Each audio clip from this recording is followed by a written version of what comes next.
அடிக்கடி சாப்பிட்டதும் motion போறோங்கிற tendency இருக்கா உங்களுக்கு? உங்களுக்கு ஐபிஎஸ் இருக்கா? சரி என்ன சாப்பிடலாம் அப்படின்ற ஒரு கன்ஃபியூஷன்ல இருக்கீங்களா? அப்போ இந்த வீடியோ உங்களுக்கு தான். Welcome to my channel. I'm doctor Ilakkiya. ஐபிஎஸ்ங்கிறது வெறும் மோஷன் மட்டும் அடிக்கடி போற டெண்டன்சி இருக்குன்னு நினைச்சிட்டு இருக்கீங்களா? இல்ல. ஐபிஎஸ்ல 4 டைப் இருக்கு. அதுல ஐபிஎஸ் சி அப்படிங்கிறது உங்களுக்கு அடிக்கடி கான்ஸ்டிபேட் ஆகுற டெண்டன்சி இருக்கும். அது மாதிரி ஐபிஎஸ் டி அப்படிங்கிறது அடிக்கடி டயரியா போகிற டெண்டன்சி இருக்கும். அதுக்கப்புறம் ஐபிஎஸ் எம் அப்படிங்கிறது ரெண்டும் கலந்த மாதிரியான சிம்டம்ஸ் இருக்கும். ஐபிஎஸ் யூ அப்படிங்கிறது அன்கிளாசிஃபைடான ஒரு டைப். ஐபிஎஸ் வரதுக்கு நிறைய காரணங்கள் இருக்கலாம். அதுல சிலது பாத்தீங்கன்னா உங்களுக்கு சைக்கலாஜிக்கல் ஸ்ட்ரெஸ் ஒரு ரீசனா இருக்கலாம். கட்ல இருக்கிற குட் கட் பாக்டீரியாவும் இந்த கட் பிளஸ் பிரெயினோட சிக்னல் வந்து இம்பேர் ஆகும் போது இந்த ஐபிஎஸ் வரதுக்கான முக்கியமான ஒரு காரணமா இருக்கு. ஃபுட் இன்டாலரன்ஸ் ஒரு ரீசனா இருக்கலாம். பாக்டீரியல் இம்பேலன்ஸ் ஆகிறது ஒரு ரீசனா இருக்கலாம். அதே மாதிரி இன்ஃபெக்ஷன்ஸ் வரது ஒரு ரீசனா இருக்கலாம். ஐபிஎஸ் இருக்குன்னு நினைக்கிறீங்களா? அப்போ நீங்க கண்டிப்பா டாக்டரை பார்த்து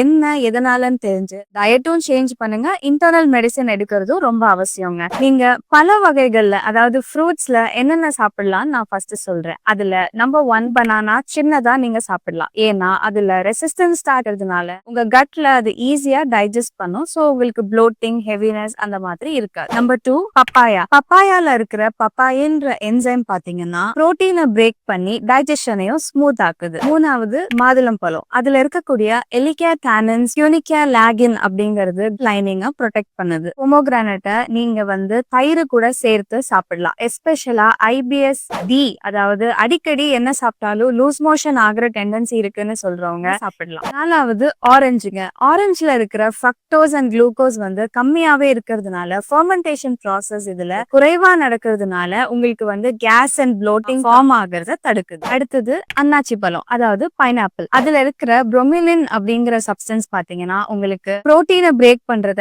ஈஸியா பண்றதுனால கட் லைனிங்கோட இன்ஃப்ளமேஷனை குறைக்குது. அடுத்து காய்கறிகள்ல நீங்க சொரக்காய், பொடலங்காய், பீர்க்கங்காய் அந்த மாதிரி காய்கறிகள் சேர்த்துக்கலாம். இதுல அதிக வாட்டர் கண்டென்ட் இருக்கிறதுனால அண்ட் இது சாலிபிள் ஃபைபர்ஸும் நிறைய இருக்கிறதுனால உங்களுக்கு கட்டை இரிட்டேட் பண்ணாம ஈஸியாவும் ஸ்மூத்தாவும் டைஜஷன் ஆக ஹெல்ப் பண்ணுதுங்க. அடுத்து கேரட் அண்ட் பீன்ஸ் நீங்க வேக வச்சு சாப்பிடலாம். கட் பாக்டீரியாவை ஜென்டலா ஃபீட் பண்ணும். சோ கேஸ் அண்ட் ப்ளோட்டிங் வரதையே தடுக்குது. அடுத்தது வெண்டைக்காங்க. அதுல இருக்கக்கூடிய மியூசிலேஜ் அப்படிங்கிற ஒரு ஜெல் பாத்தீங்கன்னா நேச்சுரலா ஒரு ஸ்லைமி சப்ஸ்டன்ஸ் மாதிரி இருக்கும். சோ அது இரிட்டேட் ஆன கட்டை வந்து ஸ்மூத் அண்ட் ஈஸ் அவுட் பண்றதுனால உங்களுக்கு மோஷனும் ஈஸியா ஸ்மூதா வரும். இது மெயினா ஐபிஎஸ் சின்னு சொல்லக்கூடிய கான்ஸ்டிபேஷன் டைப் அதாவது அடிக்கடி மலச்சிக்கல் வருதுன்னு சொல்றவங்க இதை தாராளமா சாப்பிடலாம். நான் என்ன அரிசி சாப்பிடுறதுன்னு கேக்குறீங்களா? நீங்க பிளெயின் ஒயிட் ரைஸ் எடுக்கிறது தாங்க பெட்டர். ஏன்னா அதுலதான் நம்ம அந்த பிரான் அவுட்டர் லேயர் எல்லாமே ரிமூவ் ஆயிடுறதுனால அது பாடியில ஈஸியா டைஜஸ்ட் ஆகுறதுனால உங்களுக்கு வந்து ஹெவினஸ் இருக்காது, ப்ளோட்டிங்கும் இருக்காது. அடுத்ததா இட்லி தோசை மாவு நம்ம பண்றோம் இல்லைங்களா? அதை நம்ம புளிக்க வைக்கிறதுனால அதுல சில குட் பாக்டீரியா அதாவது குறிப்பா லாக்டோபெசிலஸ் மாதிரியான பாக்டீரியா வந்து நமக்கு அதுல ஹெல்ப் பண்றதுனால புரோட்டீன் ஸ்டார்ச் எல்லாம் முன்னாடியே பிரேக் ஆகுறதுனால பாடிக்குள்ள வரும்போது அது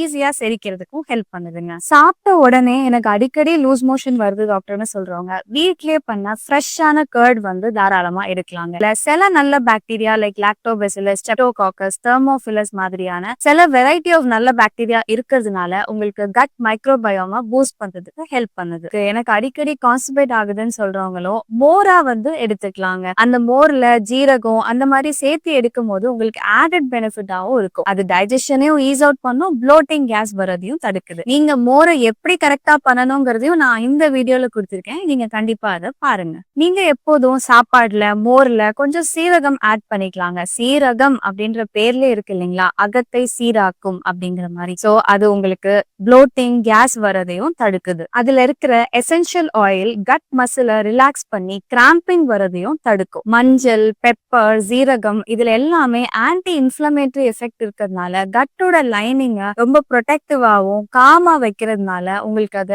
ஆடட் பெனிஃபிட்டா இருக்குங்க. சோ நீங்க அதை தாராளமா ரெகுலரா சாப்பிடலாம். நீங்க தினமும் கொஞ்சமா சோம்பும் ஓமமும் சேர்த்து தண்ணி மாதிரி லேசா கொதிக்க வச்சு சாப்பிடலாங்க. அதுல சோம்புல இருக்கிற அனிதால் அப்படிங்கிற காம்பவுண்ட் பாத்தீங்கன்னா உங்களுக்கு கார்பனேட்டிவா வேலை செய்யுது. அதாவது கேஸ வெளியேற்றுறதுல ரொம்ப யூஸ்ஃபுல்லாவும் இருக்கு. அதே மாதிரி ஓமம்ல இருக்கிற தைமால் அப்படிங்கிற காம்பவுண்ட் பாத்தீங்கன்னா டைஜஸ்டிவ் என்சைமை பூஸ்ட் பண்ணி ப்ளோட்டிங்கையும் பிரிவென்ட் பண்ணுது. அடுத்ததா கருவேப்பிலையிலும் கொத்தமல்லிலையும் இருக்கிற சில anti oxidants and dietary fibre பாத்தீங்கன்னா உங்களுக்கு கட்டோட லைனிங்கை ஸ்மூத் பண்ணி டைஜஷனையும் ஹெல்ப் பண்ணுதுங்க. நீங்க ஃப்ரெஷ்ஷான கோகனட்டை சேர்த்துக்கலாம். கோகனட் சட்னியா சாப்பிடலாம். இல்ல சில துண்டுகளா கோகனட் கூட நீங்க ஸ்நாக் மாதிரி சாப்பிடலாம். அதுல ஈஸியா செரிக்கக்கூடிய டயட்ரி ஃபேட்ஸ் இருக்கிறதுனால உங்களுக்கு கட்டுக்கு ஓவர்லோடும் பண்ணாது. நீங்க வீக்லி ஒன்ஸ் ஆர் ட்வைஸ் கண்டிப்பா முருங்கைக்கீரை சேர்த்துக்கலாங்க. ஏன்னா அதுல இருக்கக்கூடிய அயன், ஃபைபர், ஆன்டி ஆக்சிடென்ட்ஸ் பாத்தீங்கன்னா கட்டுக்கு ரொம்ப ஈஸியா செரிக்கிற மாதிரி இருக்குங்க. அப்போ ஐபிஎஸ் இருக்கிறவங்க என்ன சாப்பிடக்கூடாது, என்ன தவிர்க்கணும்னு நீங்க தெரிஞ்சுக்கணும்னு ஆசைப்பட்டா கமெண்ட் பண்ணுங்க. நிறைய கமெண்ட்ஸ் வந்தா நான் கண்டிப்பா அதை பத்தி நெக்ஸ்ட் வீடியோல சொல்றேன். போல ஹெல்தியான டிப்ஸ் எல்லாம் தெரிஞ்சுக்கணும்னு நினைச்சா கண்டிப்பா நீங்க சப்ஸ்கிரைப் பண்ணி பெல் ஐகானை பிரஸ் பண்ணுங்க. இந்த வீடியோக்கு ஒரு லைக் பண்ணுங்க. ஏதாவது டவுட்ஸ் இருந்தா கமெண்ட் பண்ணுங்க. நன்றி.